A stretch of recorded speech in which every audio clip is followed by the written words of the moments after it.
Welcome to Building Wealthy Habits podcast. Now, this features content and conversations with me, Randy Barkley, Jeremiah Lee, along with Laura Lee.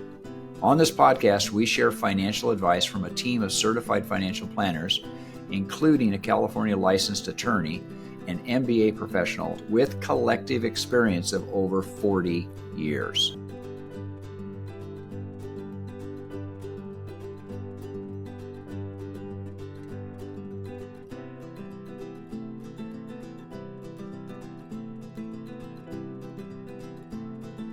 On this episode, we are talking with two fantastic real estate agents.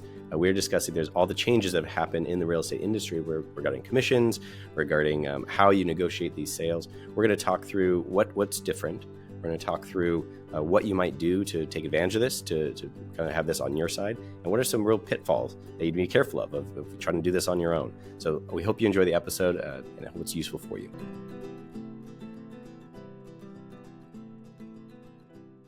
All right, welcome everyone. Today we're talking about a great topic. The real estate industry is changing. There's a lawsuit with the National Association of Realtors that changed how commissions are represented, how they are potentially paid and negotiated, and we're going to talk through all those details. I feel like that's a very hot topic right now, that this stuff isn't really settled or determined, but we're going to talk through it. And luckily we have two experts, so I'll introduce both of them. We have Simone Knepper. She's an agent with Coldwell Banker in the Lake Arrowhead area. She's been working with Coldwell Banker for 8 years and has been voted one of the top 10 agents in the area 5 years in a row. We also have Brooke Miller. She's a broker in Orange County who merged her love with real estate and orphan care and founding Home for Good. She's been honored as a top 25 producer in Orange County several years running and brings a unique perspective to the real estate market with a legal background as an attorney. So this is a great conversation. You two are in the midst of all of these items. And my understanding is the 17th is when this kind of goes into effect. Yes. So it's this week. So Simone, if you wouldn't mind, maybe kick us off. What happened? What changed? And what are we looking at? Sure. So the National Association of Realtors was involved in a lawsuit, and there was a settlement. And the lawsuit was regarding greater transparency surrounding realtor commissions. The settlement has resulted in some changes in our industry, the biggest of which being that our buyer broker compensation that we used to put on the MLS, a seller would offer that to a buyer's broker's agent. That data entry field is no longer on the MLS. And so the way we negotiate our commissions is changing. So it used to be, and I think a lot of listeners have done this before, is that the agreement between the seller and the seller's agent has some sort of commission, and then they are offering or agreeing to share that with the buyer's broker. And that's well known. That's been an industry practice. It sounds like, one, that's not going to be listed, but two, do they have to split it the same way? Is it, I guess, did they have to before, and do they have more freedom to do it differently now? It's a great question, Jeremiah, because I think it's not really that the law changed so much as to who can pay commissions or even how they can be paid. It's always been subject to negotiation. It's always been the choice of the party and who they're working with, how much they're paying, whether or not they want to offer a broker's agent commission in the first place. But what's changed is how that's communicated and whether or not that's determined up front. So the pre-negotiated rate, if you will, the industry standard has hovered somewhere between 2 and 3% historically per side of a transaction. It's always been subject to negotiation. There's always special circumstances that can increase or decrease that. But what historically was true is that a seller would upfront dedicate a certain percentage amount and offer that compensation on the MLS. That's the biggest change. That's no longer pre-stated, pre-negotiated. A seller could still have a predetermined amount in their mind. They could discuss that with their agent and say, here's what I think I would anticipate being willing to pay. It's called concessions now. That's the new term. It could look a lot of different ways. Concessions could also be closing costs, which historically, again, buyers can ask for and sellers can agree or not agree. So the biggest change is really exactly what Simone said. The data entry field is no longer on the MLS as a predetermined, pre-stated amount. It's now subject to negotiation based on the needs of the specific buyer, the willingness of the specific seller, and that's just subject to negotiation per client and per offer, which is attempting greater transparency. I think for a little while we're going to experience some greater confusion. We're already seeing that. There's been a lot of pivoting. There's been a lot of questions as to the actual practical implications of this national ruling. So, the lawsuit started out, I believe it was Missouri. Missouri's disclosures and forms are very different than California's. So some of the issues that were dealt with in the lawsuit were already covered in California disclosures for even some for a decade or more. But then there's additional and greater transparency with the goal of making sure everyone's clear, everyone's on the same page about what money is changing hands, how, why, what responsibilities everybody has. So California was kind of ahead of the game, but now we are increasing that protocol to be sure that there's no surprises or confusion, at least to the best of our ability. Oh, do you guys feel this makes your job harder, or is it just one more thing you have to deal with and discuss? I mean, it sounds like it sounds like, to me, it seems odd that there's less information rather than there being more information on the MLS. There's actually less information that you probably have to either ask about or discuss or negotiate when you maybe didn't have to before. Yeah. So another change from the result of this is that we now have to have a buyer broker agreement with our buyers upfront before we show them any property. And so we are essentially negotiating our buyer side commission with our buyers before we even negotiate it with the sellers. So on that agreement, we do state what our fee is as a buyer's agent if we represent them. We also state that we are going to negotiate with the seller and ask them to pay our fee when the time comes for us to submit an offer. But in the case that a seller doesn't want to pay the buyer's agent fee, that will be on the buyer to pay our fee. And that's what that buyer broker agreement is. So that, I think, is going to be the biggest learning curve for the consumer, because buyers aren't used to signing paperwork with the buyer's agent up front. And we've already encountered this where buyers are saying, well, why do I have to commit to you right now? But these are some of the changes that are being implemented. Wow. And I think until the industry adopts it universally, or at least nationally, it's going to be tricky because people are not used to it. Yeah. I think one of the greatest challenges right now is all of the misinformation and the confusion that's out there. So as an example, this is not just related to the real estate industry, of course, these shocker headlines that are drawn to sensationalize, not necessarily to educate. But in the early days after the settlement, there was just headlines everywhere that, sellers no longer have to pay 3% commissions. And people were coming to me and making, conversation about the fact that they basically felt like they just gained 3% equity in their home by virtue of not having to pay this thing and kind of consuming that mass media headline. Mm. And so I think one of the challenges is just the constant education that is in process right now, that we are being educated as to the new protocols and the protections in place. And then we in turn are educating our clients to really precise understandings of how it affects them, if it affects them. So I think there's just a constant re-education, which in some ways really emphasizes, I think, the need to have a trusted advisor, right? If the tax laws change, you want to make sure a CPA is actually tracking that and understanding that.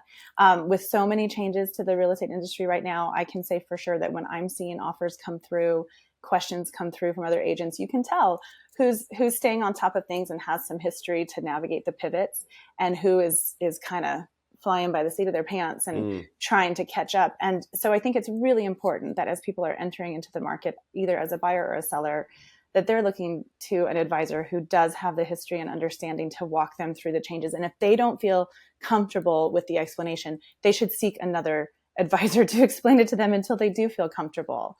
But I think some of the changes also in some ways are a benefit to all of us. So the buyer broker compensation agreements that Simone was mentioning, I think there's two sides of that coin. On the one hand, it does feel sometimes a little unfair to suggest to a buyer, I'm sorry, I can't even unlock the door for you unless you commit to paying me a rather significant sum, or potentially significant sum if the seller doesn't agree to offer any concessions. Sure. And that's new, and that's a little bit paralyzing, I think, for some people. But the flip side of that is that there was a lot of confusion. There's a lot of apps right now that people can just push a button and they have an instant agent show up at their door, whether it's Zillow or Redfin or any of the other user-friendly apps. That agent is putting themselves forward. They're providing a professional service only to find out that the the buyer just wanted to use them to see the home, and really their mother-in-law is an agent, and that's who they're going to rely on for their advice and for their contract negotiations, and who's ultimately going to earn the commission. Well, that's just a real-time example of how there is some additional protection for everyone, including the agent, to know what they're committing to. What am I actually, what is someone asking me to do, and what am I committing to do? So I think there will be some chaos and confusion that levels out over time. And I think ultimately we will see that this ends up providing more protection and more transparency. I do agree with you right now, Jeremiah. Right now it feels like they removed information from the MLS. It feels like less transparency. So maybe we'll see the technology change a little bit. Maybe they'll say, oh, we need to have another data entry field that brings more clarity. But the laws themselves didn't really change. It's the implementation of those laws and making sure there's an abundance of communication and as much of it happens up front as possible. And that's going to be the big pivot. That's good. You kind of mentioned, Zillow and Redfin, and I wonder how many people have that perspective to say, hey, if I just find it myself on Zillow and click a button, it's free, right? Like I don't have to pay anybody, and not realizing that then just routes them to an agent, right? It still brings them to a licensed professional. And working with someone like that, there's so much value in especially now being able to negotiate so many different pieces. You already had the regular value of being a realtor, but now the idea that even this commission, what you're paying and when you're paying, I don't know how many people are fearful of the idea of paying commissions at all. We've had some clients that, just like you said, oh, my mother-in-law will do it. Or I have my cousin's neighbor they could do it for me really inexpensive. But acknowledging that, buying a real property, buying a home is a major, major life event. Right. And making sure you have the proper advice going to, I think, is so, so valuable. And it would be so short-sighted for someone to think, hey, I can just click this button. I'm going to skip through this and make it myself. When the reality is they're still getting through an agent. One of the questions I guess I had, go ahead. Can I tag on? I do think there's a general misconception, especially with newer first-time buyers, that an agent is just someone who opens the door. Anyone who has bought multiple properties will know there's so much more to a home purchase transaction than just an agent opening the door. And so you really do need someone that can help you with negotiations, that can help you navigate repair requests and inspections and how to interpret these, and to be a sounding board. And essentially we are a guide that helps people through the home buying process. And in many ways, the settlement and the results of the settlement do feel like our value and our worth as agents is being challenged a little bit, because, commissions have always been negotiable, but there's a sense that perhaps now we could get agents to just do it for 1% or, much less. And so that is something that as agents, I think those who really do know what they're doing, who have a certain level of expertise, those agents are going to rise to the surface, because people who need an agent and know that they need an agent to help them through the process are going to reach out to those ones. Yeah, Simone and I have actually discussed this quite a bit as we've all been preparing for these changes. And I think, a discount agent is nothing new. There's been discounted services. Every industry, has it. There's discount CPAs, there's discount lawyers, there's discount wealth advisors. And there's a reason that there's an adage that you get what you pay for. And so it is, I think, maybe going to bring forward a little bit more to the forefront the idea that you are seeking the professional services of a professional, and there's different gradations of a professional. So there may be different gradations of fees that someone's willing to work for. And I think one of the questions that it would be wise for a buyer or a seller to bring to the table when they're interviewing a potential agent is to just simply ask them, what is your value add? What is it that makes you confident that you're earning this additional fee? If I have an agent who's offering me 1% and you're asking for more, tell me what I get out of that. Of course, our goal is that it is a great return. We can't always, we can't make promises, we can't make predictions, but we can stand behind the things that we know that we're bringing to the table, that we can look at and say, gosh, if I'm making this big of a financial investment, I want someone that I know really has the expertise. And so the DIY mindset, the discount mindset, that's always been on the table. That's not going away. We might see a little bit more traction with it for a little while, but I do think over time, people will also start to see that tends to cost a lot more money in the long run. Yeah. And opportunities get lost and investments get compromised in some really heartbreaking ways sometimes, just like they do in any industry when corners are cut. Oh, that's so good. One of the things, Simone, you mentioned earlier was the contracts. As you know, as a buyer's agent now, having to come in and say, hey, here's a day one, here's an agreement. You know, my understanding is that there's two versions often of those contracts. There's the non-exclusive kind of saying, you know, I'm representing you just this house, and if you like this house, perfect, I'll represent you, but feel free to look at other ones. Or there's the exclusive version that says, I am your agent, and I'm going to work with you, and I'm going to help you find what you need. Do you think this will change some of those? I mean, just as you guys said, someone who's done this before, you know, the kind of a serial real estate buyer and seller, like I think they would say, of course, I'm going to work with this agent. That's what I want, exclusive, work with me.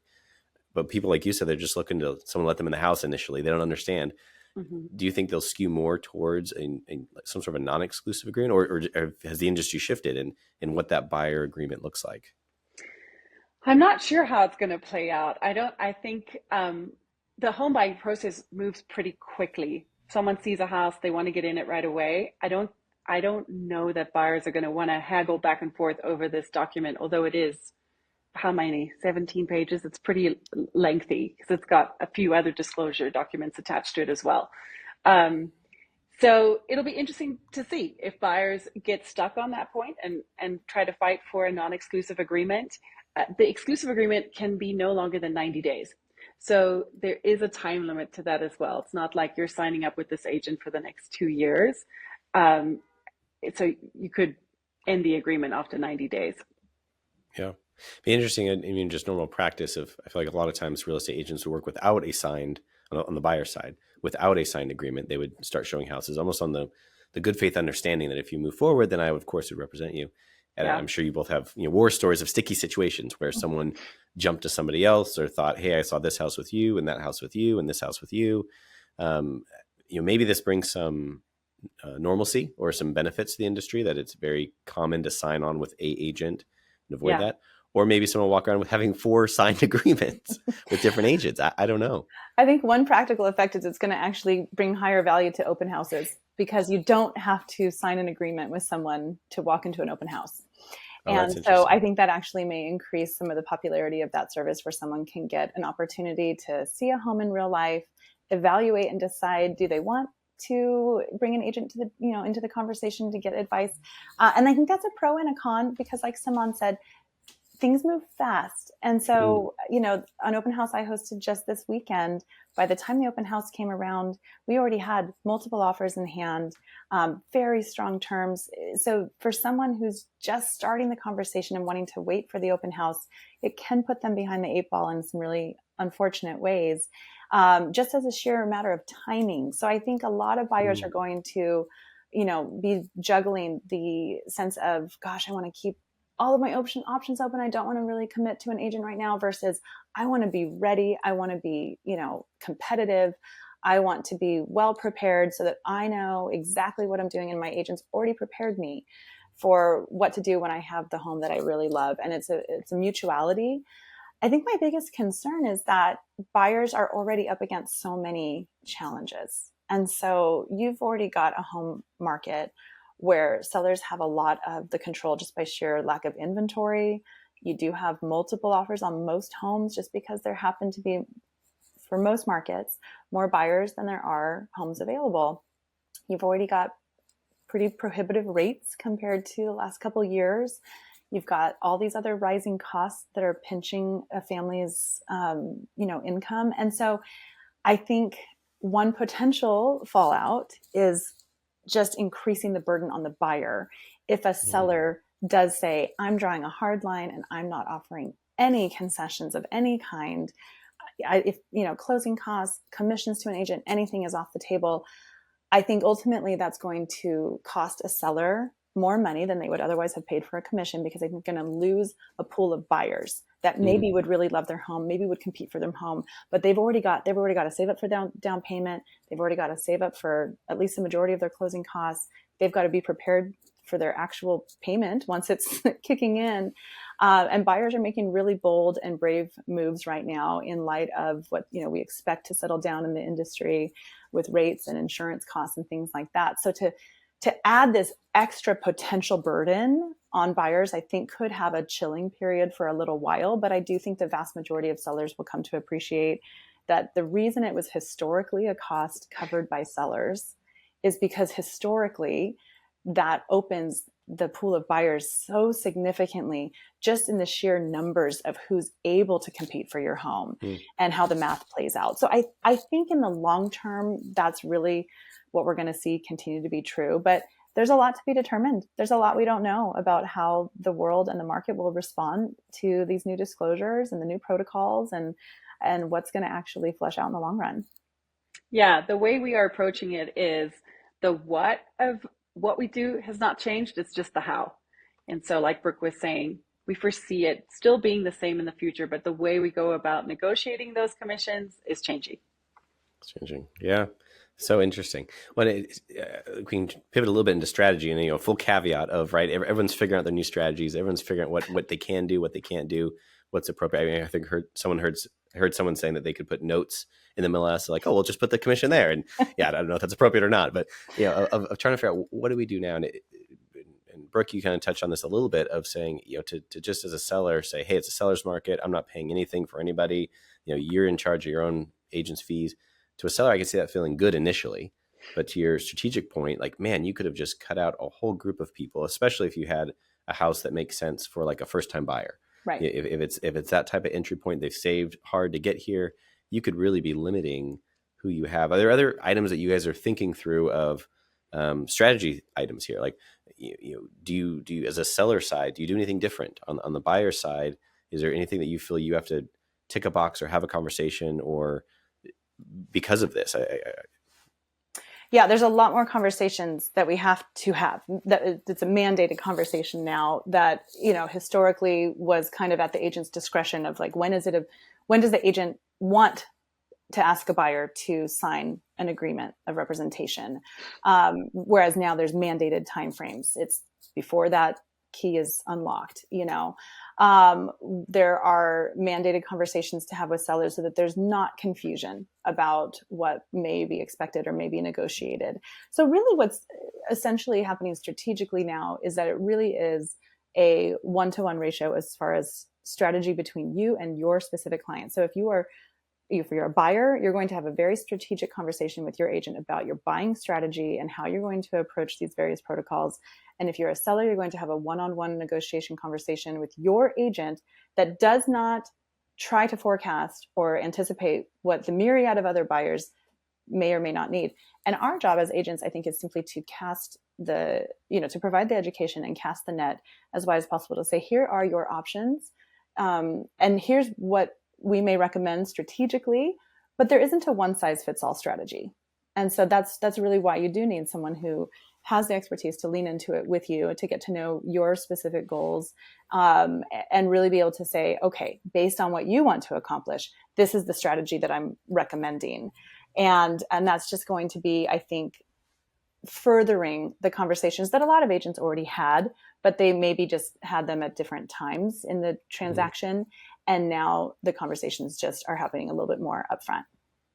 So our listing agreement now with sellers, there is an option where they can either opt in to state that they are willing to offer concessions, but put no amount on it unless they put that in writing with their agent. You technically could. Brooke, do you know this? Sorry, you probably won't want to do this part. But like on the listing agreement, this doesn't make sense to me because my understanding is... I know exactly what you're going to say. I know which section you're going to talk about. My understanding is we're not allowed to put the amount at all. Like we can say they're willing to do concessions, but we're not allowed to do the amount. But on the actual listing agreement, on that checkbox, if they check seller authorizes broker to put in the MLS that seller is willing to consider offers asking for concessions if allowed under the MLS rules. Even if permitted by the MLS, no amount of the possible concession will be stated in the MLS, either as a percentage of the purchase price or a flat fee, unless seller notifies broker in writing of the amount. Yes, you nailed it. Nobody knows how this is actually supposed to be implemented. So there's so many ifs and this and that. So Jeremiah, you said, there's a whole bunch of memes and jokes going around right now about like, oh, I'll just I'll just put the same information, but in this other section, or I'll just put a little note on the key to let them know, how much is being offered, or I'll just have a sign on the door that says, welcome to all 3% commission agents. There's even sign writers. Subliminal messages. Yeah. Well, even some outright, I've seen some advertisements for sign writers to go on top of an agent's sign. So it's not on the MLS, but it's, on the sign. So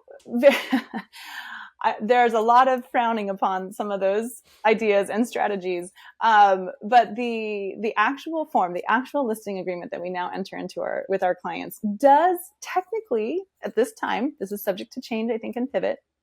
At this time, it technically says if a seller wants to preset an amount, that is a conversation to be had. And if and how it gets advertised on the MLS is subject to clarification with that specific MLS protocol, what market is governing.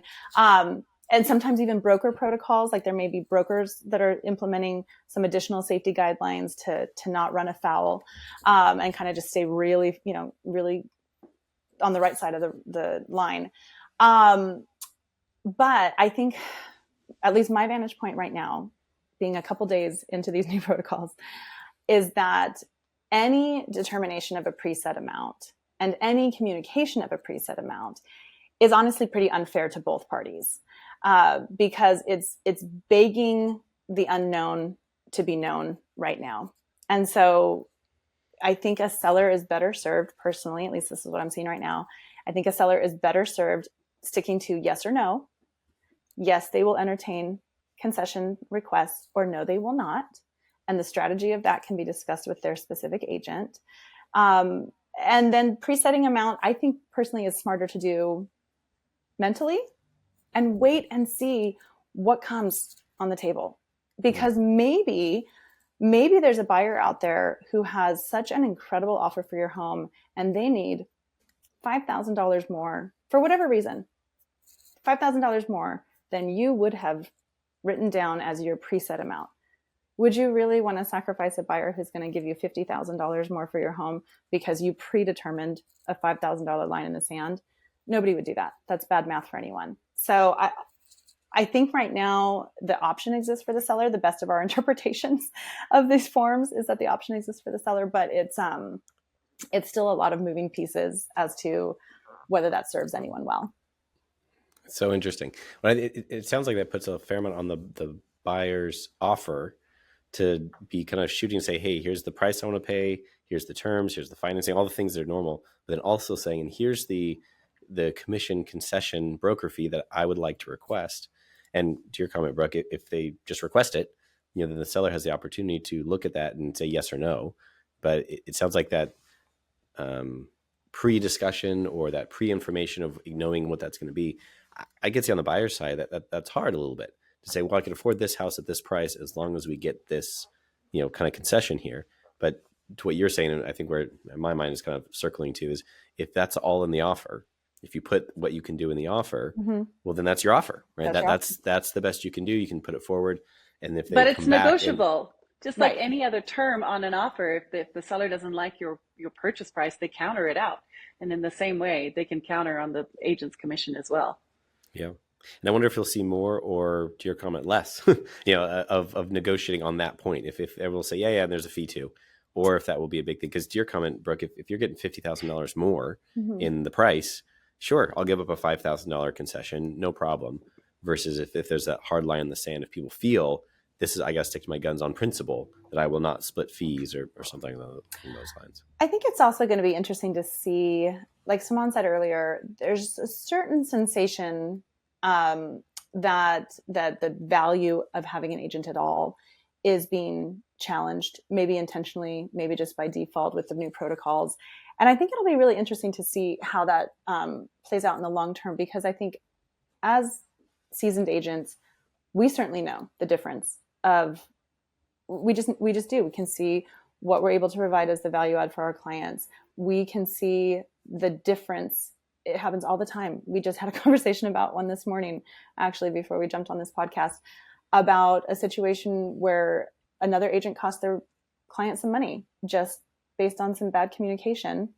and the representation and advocacy that you have, we know it matters. But I don't think clients always know it matters. So I don't think they're always as thoughtful as to thinking, this is the face of my transaction. This is the person that's going to either go to bat for me or not go to bat for me. I share similar values with this person or I don't. I trust this person or I don't. I think many seasoned agents, certainly Simone and I both experienced this, will get a call from someone in our network of relationships that says, hey, I'm in escrow on this deal and I don't really trust my agent, but I trust you. Can you give me some advice on this? It's a perfect example of a really unfair situation for the agent who's not being compensated, but is trusted to give advice on a deal where maybe someone else hasn't earned that trust. So I think it's going to ultimately really foster a more careful evaluation. Who do I want to be advising me? Who do I trust for that advice and guidance? Not just in finding the home and negotiating all these terms. And I think that's true for both sides. So as an example, you said before, like, gosh, on the first blush, it might sound really great to a seller to say, oh, I don't want to pay a buyer's agent. That doesn't benefit me at all. I don't want to, shell that out. If a buyer wants that, they can have it. I think that would be a short-sighted interpretation though, because I do think a seller has a lot of protection added to their transaction when there's a buyer's agent involved who has the responsibility of disclosures, who has the representation, advocacy, fiduciary responsibilities to their client. Even with the best of intentions, things can get missed and things can get overlooked. Someone might just completely forget to make a disclosure or have a conversation that could be a real game changer, not just during the transaction, but after the transaction closes. Nobody wants to get that phone call that says, you didn't tell me about that leak, or you didn't tell me about, that repair that you had done before.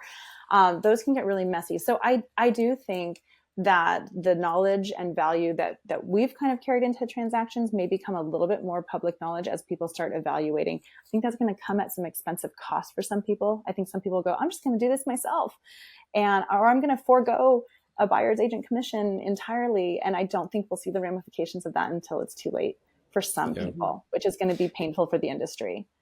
Yeah, it's like that DIY. You see like the Pinterest fails or those other DIY projects. Some people are great at that, sure, but a lot of them they try and jump into something. They don't know what they're doing. They give it a shot, and it's funny when it's a cupcake that didn't turn out like whatever it's supposed to. It's painful when it's a major financial transaction that just didn't go the way they thought because they've never done it before and they don't know what they don't know. And having a professional is so valuable. Well, thank you both for joining us. Thanks for walking through. I'm excited to see how this develops. I mean, you guys are in the thick of it, right, over the next few months and years as this shifts the industry. But hopefully the listeners enjoyed the conversation. If there's anything that they want to get in touch with either of you, listeners, you can go to our website and we'll get their contact information so we can connect you there. There'll also be some comments in the notes and you guys can go for that. Thank you both for joining. Have a good rest of your day. Thanks, you. Thanks, Jeremiah. Thanks for having us. We have a few more things to let you know about before we go. Podcast reviews really help us to serve more people and get this information into the hands of the people who need it. Please leave us a review. Even if it's not 5 stars, we welcome the feedback. And we invite you to let us know what topics you would like to hear more about or what would benefit the people in your life who you're closest to. We have more resources online. Those resources are designed to help you share this great information easily with people in your life. To access those resources, please visit tricoreadvisors.com. Often we hear from clients that they wish they had talked to us sooner. If that's you, we'd be thrilled to see how financial planning can benefit your life. Email us at contact@tricoreadvisors.com or simply click on the link in the show notes. This show was produced by Graham Gardner at Model FA. Find out more about how to create a podcast for your financial planning business by visiting modelfa.com. We love creating content that's useful, resourceful, and maybe even a little entertaining. We want to make this mega universe of financial topics and advice applicable and helpful to your life. Remember, at Tricord Advisors, we are your future's best ally.